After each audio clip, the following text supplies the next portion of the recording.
सुसमाचारबाट वञ्चित जाति समूहहरू कहाँ कसरी पुग्ने? सर्वप्रथम हामीले किन त्यस्ता जातिहरू कहाँ पुग्न आवश्यक छ भन्ने सोध्नुपर्छ। हबकुक 2:14 जसरी समुद्र पानीले भरिएको छ त्यसरी समस्त संसार परमेश्वरको ज्ञानले भरिन आवश्यक छ भन्ने लेखिएको छ।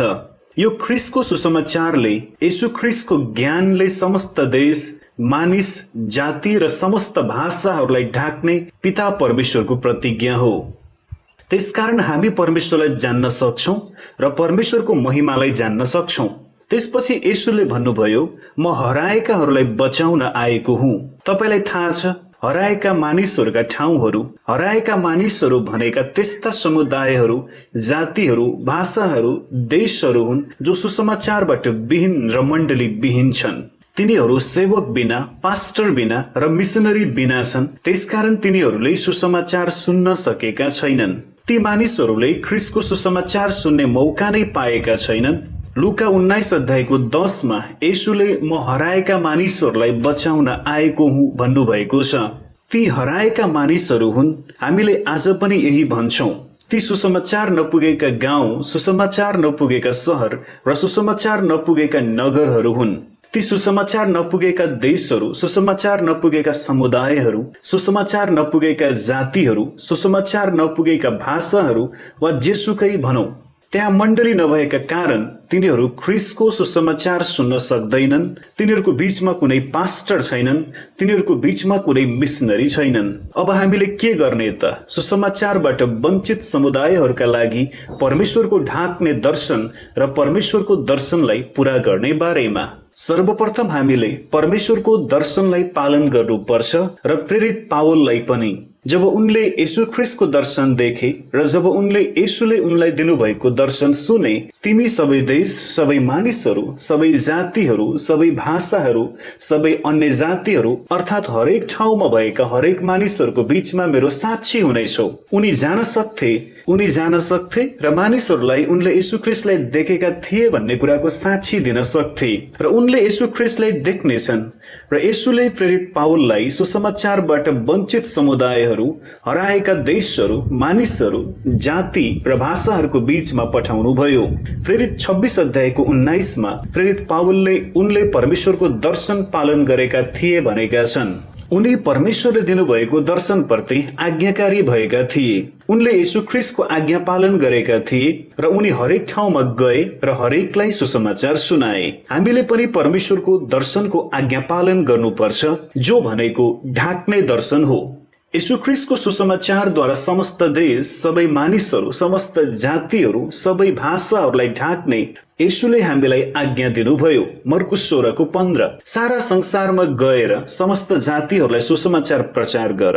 यसको अर्थ हरेक ठाउँमा हरेक व्यक्तिलाई सुसमाचार प्रचार गर्नु भन्ने हो। त्यसपछि हामी येशू ख्रीष्टको अर्को आज्ञा देख्दछौं। मत्ती 28:18-20 येशूले जाऊ र सबै देशका जातिहरूलाई चेला बनाऊ, सबै मानिसहरू, सबै जातिहरू, सबै भाषाका मानिसहरूलाई भन्नुभयो। यसको मतलब सबै ठाउँका मानिसहरूलाई चेला बनाउनु पर्छ। हामी सबै येशू ख्रीष्टका चेलाहरू हौं। हामी परमेश्वरका जनहरू हौं र हामीले पनि जसरी प्रेरित पावलले परमेश्वरको दर्शनको पालना गरेका थिए त्यसरी नै परमेश्वरको दर्शनको पालन गर्नुपर्छ र हरेक ठाउँमा जानुपर्छ। संसारका ती सुसमाचारबाट वञ्चित समुदायहरूको बीचमा येशू ख्रीष्टको सुसमाचार लिएर जानुपर्छ। अब हामी कसरी पालन गर्न सक्छौं त? सर्वप्रथम हामीले आफूलाई समर्पण गर्नुपर्छ ताकि मैले मेरो जीवनबाट परमेश्वरको ढाक्ने दर्शनको आज्ञा पालन गर्न सकूं। एकपटक हामीले यो संकल्प गर्यौं भने, एकपटक हामीले येशू ख्रीष्टसँग करार बाँध्यौं भने मेरो जीवन, मेरो जागिर, मेरा सिपहरू, मेरो शिक्षा, मेरो सम्बन्ध, मेरो प्रभावहरूबाट म संसारभरिका सुसमाचारबाट वञ्चित मानिसहरूलाई ढाक्नेछु। यो परमेश्वरको दर्शनको पालन गर्ने पहिलो चरण हुनेछ। दोस्रो कुरा, हामीले संसारलाई ढाक्नका लागि जीवनभरिको योजना बनाउनु पर्छ। हामीसँग भएका हरेक चीजलाई प्रयोग गरेर हरेक देश, सबै मानिसहरू, समस्त जातिहरू, सबै भाषाहरूको बीचमा पुग्ने। त्यसपछि 1 वर्षको छोटो अवधिको योजना, सायद दीर्घकालीन योजना, हुन सक्छ 10 वर्षको, 20 वर्षको, 30 वर्षको योजना हामीसँग हुनुपर्छ। यी सुसमाचारबाट वञ्चित समुदायहरूलाई कसरी ढाक्ने? संसारभरिका सुसमाचारबाट वञ्चित समुदायहरूलाई ढाक्ने क्रममा हामीले येशूका आज्ञाहरू र उहाँको अभ्यासलाई पछ्याउनु पर्छ।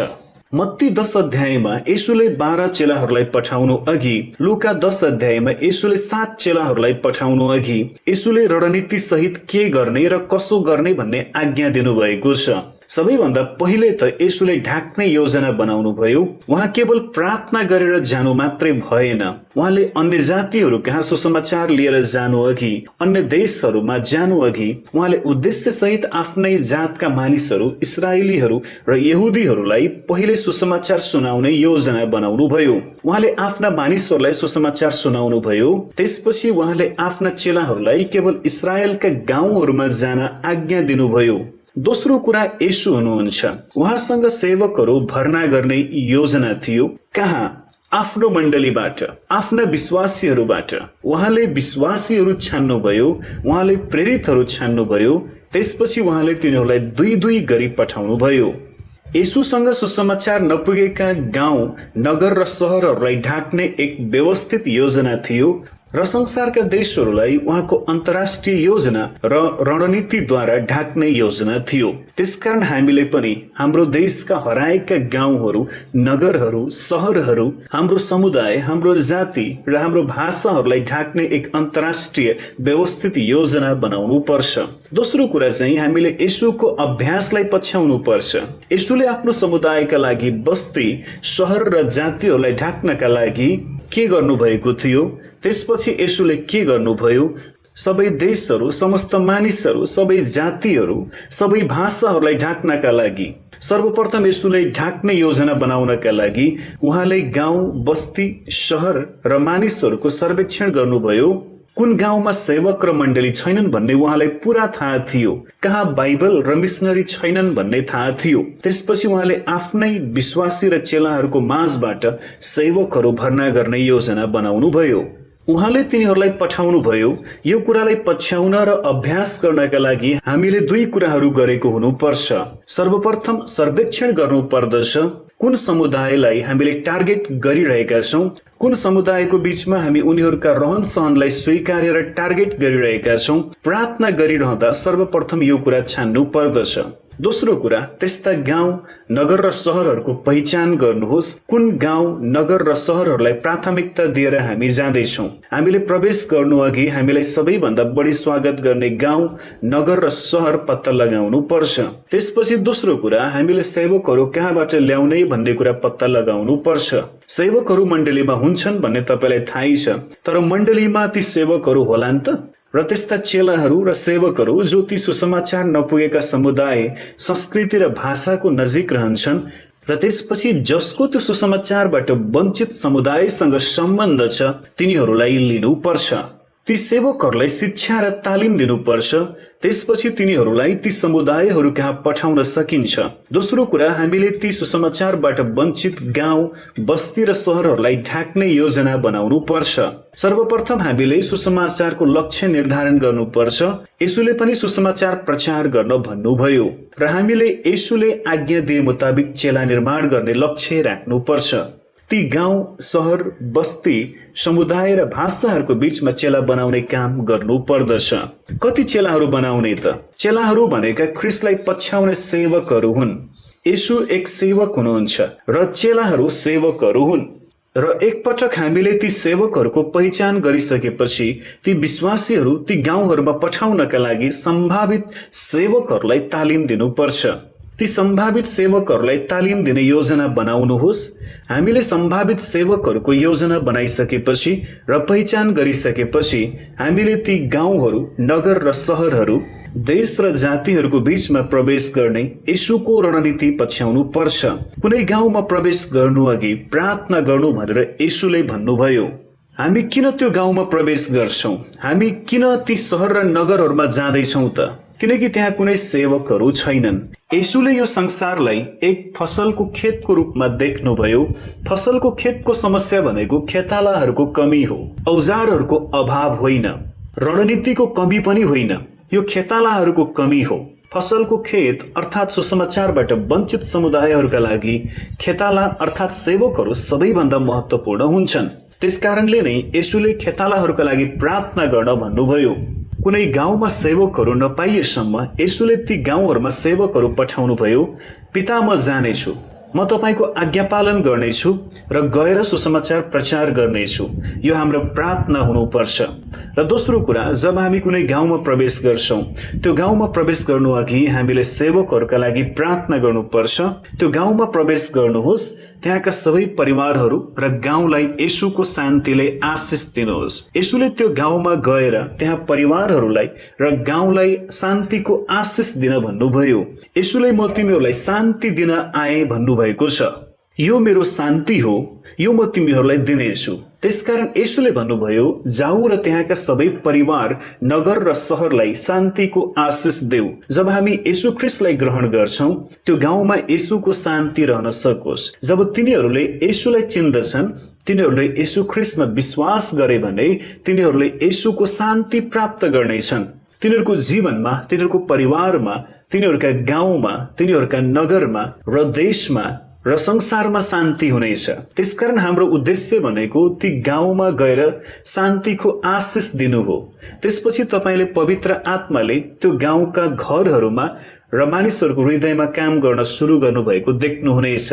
तेस्रो कुरा, जब हामी कुनै गाउँमा प्रवेश गर्छौं, हामी शान्तिको पुत्रलाई खोज्छौं। त्यस्ता मानिसहरू जो हाम्रो शान्ति वा आशिष ग्रहण गर्न चाहन्छन्, हामी तिनीहरूलाई शान्तिको आशिष दिन्छौं।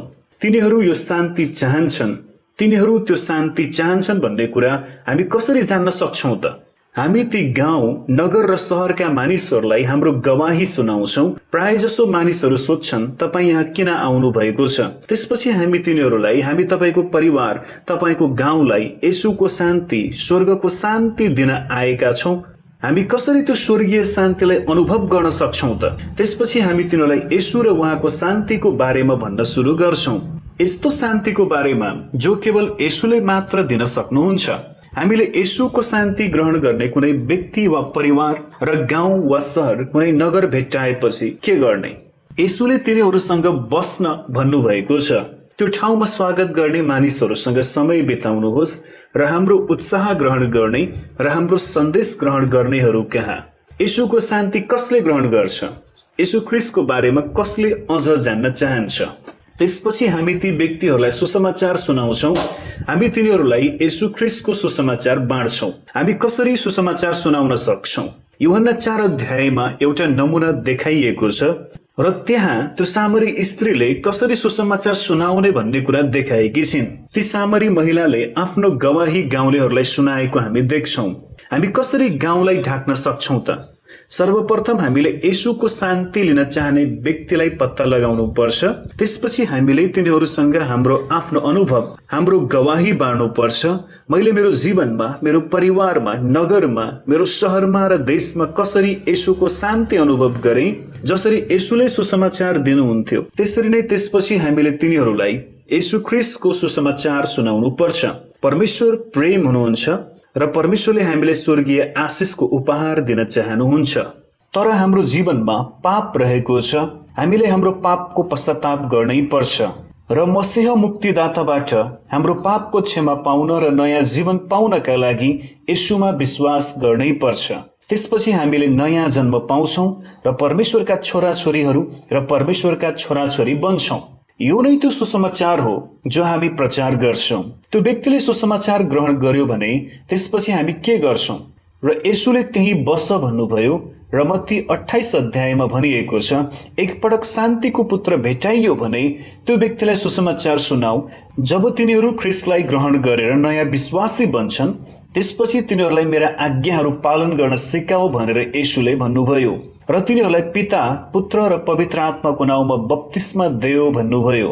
यसरी हामी हाम्रा नयाँ विश्वासीहरूलाई पिता, पुत्र र पवित्र आत्माको नाउँमा बप्तिस्मा दिएर तिनीहरूलाई बढ्दै जान सहायता गर्छौं।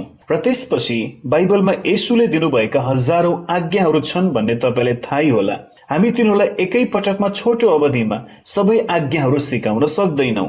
त्यसो भने हामीले के गर्ने त? हामीले येशूका सबैभन्दा आधारभूत आज्ञाहरू छान्नु पर्दछ ताकि हरेक नयाँ विश्वासीले उहाँको आज्ञा पालन गर्न सकोस्।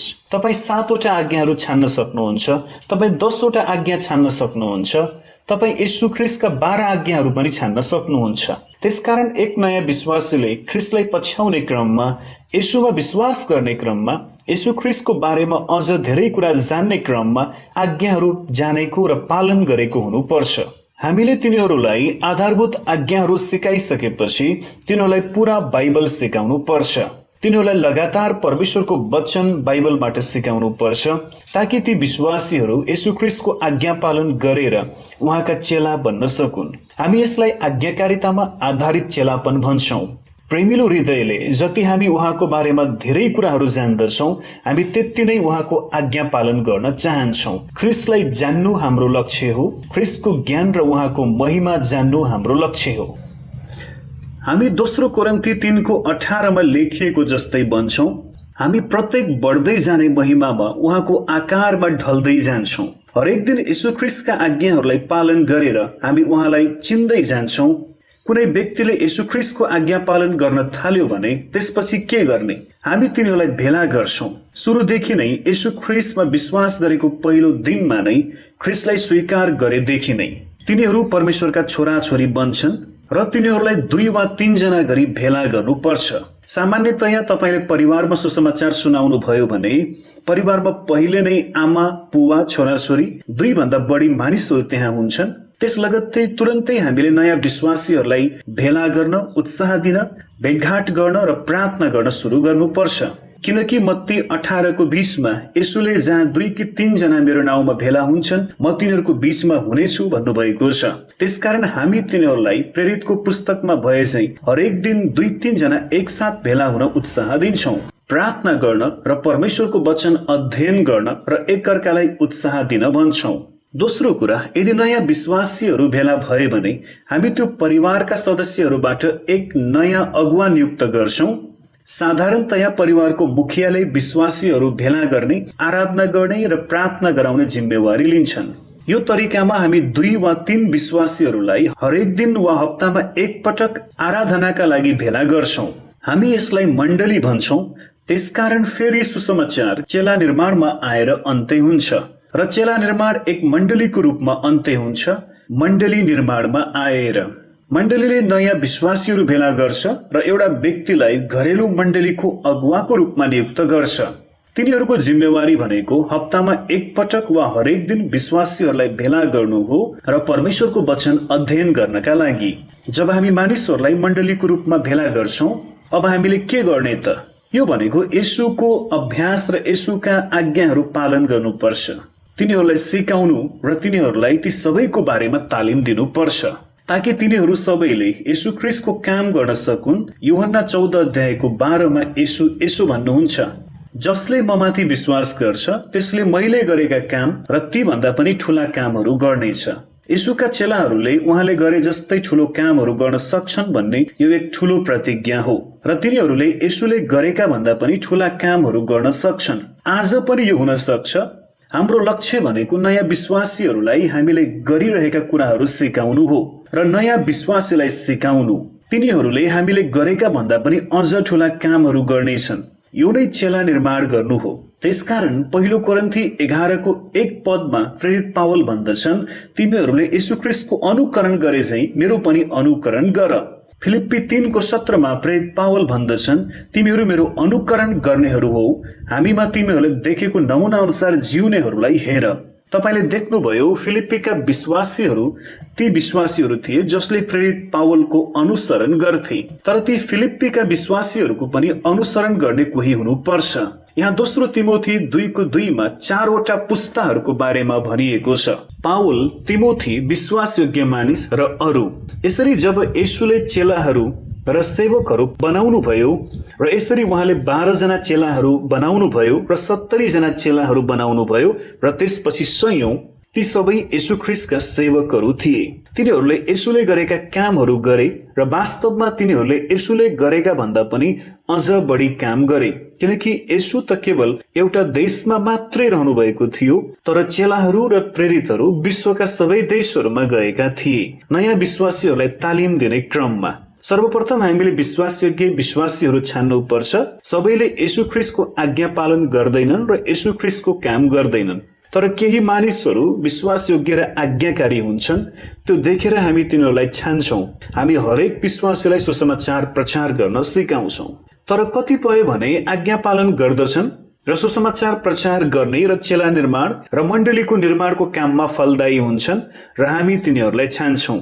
त्यसपछि हामी तिनीहरूलाई अझ उन्नत, अझ ठुलो काम, अझ ठुलो जिम्मेवारी र ठुला कामहरू दिन्छौँ। ती फलदायी मानिसहरूलाई हामी आज्ञाकारी मानिस भन्दछौँ, येशू ख्रीष्टका आज्ञाकारी चेलाहरू। र हामी तिनीहरूलाई सिकाउँछौँ र तालिम दिन्छौँ ताकि तिनीहरू अरू मानिसहरूलाई सिकाउन र तालिम दिन सकुन्। र त्यसपछि तिनीहरू यस्ता ठाउँहरूमा जानेछन् जहाँ सेवकहरू हुँदैनन्। तिनीहरू मण्डलीहरू नभएका ठाउँहरूमा जानेछन्। तिनीहरू जान्छन् र सेवकहरू नभएका गाउँ, नगर र सहरहरूलाई कसरी ढाक्ने भन्ने कुरा सिक्छन्। तिनीहरूले ती गाउँहरूका लागि ढाक्ने योजना बनाएर सुरु गर्छन्। त्यसपछि सुसमाचार प्रचार गर्छन्। त्यसपछि चेला निर्माण गर्दछन् र यी सेवकहरूले नै कसरी सेवकहरू तयार गरेर सेवकहरू वृद्धि गर्ने भन्ने कुरा जान्दछन्। हामी यिनीहरूलाई तालिमकर्ताहरू भन्छौँ। हामी यिनीहरूलाई तालिम संयोजकहरू भन्दछौँ। हामी यिनीहरूलाई कभरेज संयोजकहरू भन्दछौँ। कभरेज संयोजकहरू भनेका येशू ख्रीष्ट, प्रेरित पाउल र अन्य प्रेरितहरू झै हुन्। यिनीहरूले नै गाउँ र नगरहरूमा भएका सबैलाई ढाक्ने जिम्मेवारी वहन गरेका हुन्छन्। हरेक सहर, हरेक देश, मानिस, जाति र भाषाका प्रत्येक व्यक्तिलाई ढाक्ने जिम्मेवारी लिन्छन्। हामी तिनीहरूलाई येशू ख्रीष्टका प्रेरितहरू भन्दछौँ। यिनीहरू नै कभरेज संयोजकहरू हुन्। यिनीहरू आफ्नो देश, आफ्नो समुदाय, आफ्नो जाति र आफ्नो भाषालाई ढाक्नका लागि जिम्मेवार हुन्छन्। एकपटक हामीले ती सुसमाचारबाट वञ्चित समुदायहरूमा संयोजकहरू उत्पादन गरिसकेपछि हामीले तिनीहरूलाई अन्य सुसमाचारबाट वञ्चित समुदायहरू कहाँ सुसमाचार पुर्याउन पठाउनु पर्छ र त्यसपछि हामीले तिनीहरूलाई अन्य सुसमाचारबाट वञ्चित समुदायहरूमा पठाउनु पर्छ, किनकि तिनीहरूको नजिकैका अन्य सुसमाचारबाट वञ्चित समुदायहरूसँग तिनीहरूको सम्बन्ध हुन्छ। तिनीहरूका साथीहरू, नातेदारहरू र परिवारका सदस्यहरू ती सुसमाचारबाट वञ्चित समुदायमा पनि बसेका हुन सक्छन्। त्यसपछि हामी तिनीहरूलाई आफ्नो सुसमाचारबाट वञ्चित समुदायमा सुसमाचार पुर्याउन पठाउँछौँ। म भारतमा काम गरिरहेको छु र त्यहाँ थुप्रै पास्टरहरू हुनुहुन्छ। पास्टर रोबिनको दुबईमा एकजना आफन्त हुनुहुन्छ। उहाँले तिनलाई सिकाउँदै र तालिम दिँदै तिनी कहाँ पुगिरहनु भएको छ र ती व्यक्तिले दुबईमा एउटा घरेलु मण्डली सुरु गरेका छन्। र मलेसियाको ब्याङ्कसमा एउटा सिन्धी समुदाय छ। उनी आफ्नो श्रीमती सहित त्यो ठाउँमा गए र त्यहाँ मण्डली सुरु गरे। राजस्थानमा पनि सिन्धी समुदायका मानिसहरू भएका कारण र ओजिबस समुदायका मानिसहरू श्रीलङ्कामा बसाई सरेर गएका छन् र फेरि पनि उनले तिनीहरूको बीचमा पनि सेवकहरू तयार पारेका छन्। भारतका थुप्रै पास्टरहरू नेपालमा सुसमाचार लिएर जाने गरेका छन्। उत्तर प्रदेश र बिहारका हाम्रा पास्टरहरूका कारण अहिले नेपालमा थुप्रै मण्डलीहरू स्थापना भएका छन् र थुप्रै सेवकहरू तयार पारिएका छन्। तिनीहरूले आफ्नो छिमेकमा सुसमाचार पुर्याउँदैछन्। ती नेपाली युयुपिजी हुन् जो सुसमाचारबाट वञ्चित समुदायहरू हुन्। त्यसकारण नजिकैका क्षेत्रहरूमा हामी हाम्रा सेवकहरूलाई नै पठाउँछौँ। सेवक भन्नाले विश्वासीहरूको माझबाटै जो पनि हुन सक्छ। सुसमाचारको पालन गर्ने र तिनीहरूलाई पठाउने पास्टर मिसनरीहरू। सर्वप्रथम एक सर्वेक्षण गर्नुहोस्। फेरि त्यही कुरा, सुसमाचार नपुगेका गाउँ, बस्ती र सहरहरू पत्ता लगाउनुहोस्। हामी यस्ता समुदायहरूलाई टार्गेट गर्नुपर्छ र त्यसपछि सेवकहरू भर्ना गर्नका लागि कहाँ उपलब्ध छन् भन्ने कुरा पत्ता लगाउनु पर्छ र हाम्रा वरपरका सेवक र मण्डलीहरू कहाँ छन् भन्ने हेर्नुपर्छ। येशूले सेवकहरूका लागि प्रार्थना गर्न भन्नुभयो। त्यसकारण अब हामी सेवकहरू पत्ता लगाउन जान्छौँ र नजिकैका मण्डलीहरूलाई उत्साह दिन्छौँ। त्यसपछि हामी ती विश्वासी र सेवकहरूलाई ती गाउँहरूमा सुसमाचार सुनाउन पठाउँछौँ, मण्डली स्थापना गर्छौँ र तिनीहरूलाई भर्ना गर्छौँ। हामी तिनीहरूसँगै सुसमाचारबाट वञ्चित समुदायहरू कहाँ जान्छौं र हामीले नजिकैका समुदायहरूलाई ढाकिसकेपछि त्यसपछि हामी हाम्रो आफ्नै देशको वा संसारका अरू देशका दुर्गम सुसमाचारबाट वञ्चित समुदायहरूको बारेमा विचार गर्न थाल्छौं। यो नै प्रेरित पावल र येशू ख्रीष्टको रणनीति थियो। सर्वप्रथम आफ्नै इस्राएली मानिस र यहुदी मानिसहरू कहाँ सुसमाचार पुर्याउनु। दोस्रो कुरा, प्रेरित पावलले येशूको रणनीति पछ्याएका छन् र उनी संसारका धेरै देशहरूमा पुगेका छन्। तर पहिले त उनी आफ्नै यहुदी जाति कहाँ पुगेका छन्। उदाहरणका लागि हाम्रा भारतीयहरू विश्वका प्राय सबै ठाउँहरूमा छन्। यसकारण हाम्रा भारतीय विश्वासीहरू, पेशेवरहरू, पास्टरहरू र मिशनरीहरू गएर विभिन्न ठाउँका भारतीय समुदाय कहाँ सुसमाचार पुर्याउन सक्छन्। त्यसपछि तिनीहरू विभिन्न देशमा भएका भारतीय मूलकाहरू कहाँ सुसमाचार पुर्याउन सक्छन्। उदाहरणका लागि भोजपुरी र बिहारीहरू म्यानमारमा पनि रहन्छन्। त्यसकारण भोजपुर र बिहारका हाम्रा पास्टरहरू त्यहाँ गए। तिनीहरूले भोजपुरीहरूलाई सुसमाचार सुनाए। अहिले सेवकहरूले बर्मेलीहरूलाई सुसमाचार सुनाइरहेका छन् र म्यानमारमा भएका अन्य सुसमाचार नपुगेका समुदायहरूलाई पनि। त्यसकारण उपाय पत्ता लगाउनुहोस् के विदेशमा बसिरहेका आफ्नो आफन्त वा नातेदारहरूसँग हाम्रो कुनै सम्पर्क छ वा हाम्रो आफ्नै देशका मानिसहरू जो विदेशमा बस्दछन्। हामी आफ्नै समुदाय, आफ्नै देश, हाम्रो आफ्नै जातिका मानिसहरूबाट काम सुरु गर्न सक्छौं र त्यसपछि तिनीहरू रहेका देशहरूमा पुग्न सक्छौं। यो त्यो तरिका हो। हामीले 1% भन्दा कम जनसंख्याले येशूमा विश्वास गरेका 5000 समुदायहरू कहाँ पुग्ने आशा राखेका छौं र यो चाहिँ येशूको अभ्यास र येशूको आज्ञा पालन गर्ने तरिका हो। हामी संसारभरका सुसमाचारबाट वञ्चित समुदायहरू कहाँ परमेश्वरको महिमाको ज्ञानद्वारा पुग्न सक्छौं र ख्रीष्टको सुसमाचारसँग र हामीले नतिजामा चेलाहरू निर्माण भएका र मण्डलीहरू बनाइएका देख्नेछौं। सेवकहरू बढ्दै गएका र ती देशहरूमा उत्पादन भएका देख्नेछौं। भविष्यमा सबै देश, सबै मानिसहरू, सबै जातिहरू, सबै भाषाका बीचमा सेवकहरू हुनेछन् र तिनीहरू सबैको बीचमा मण्डली हुनेछन्। यसरी येशूले प्रतिज्ञा गरे मुताबिक नै सारा संसारलाई परमेश्वरको महिमाको ज्ञानले ढाक्नेछ। परमेश्वरले प्रतिज्ञा गरे मुताबिक नै। धेरै धन्यवाद तपाईहरूलाई र सबैलाई आशिष होस्।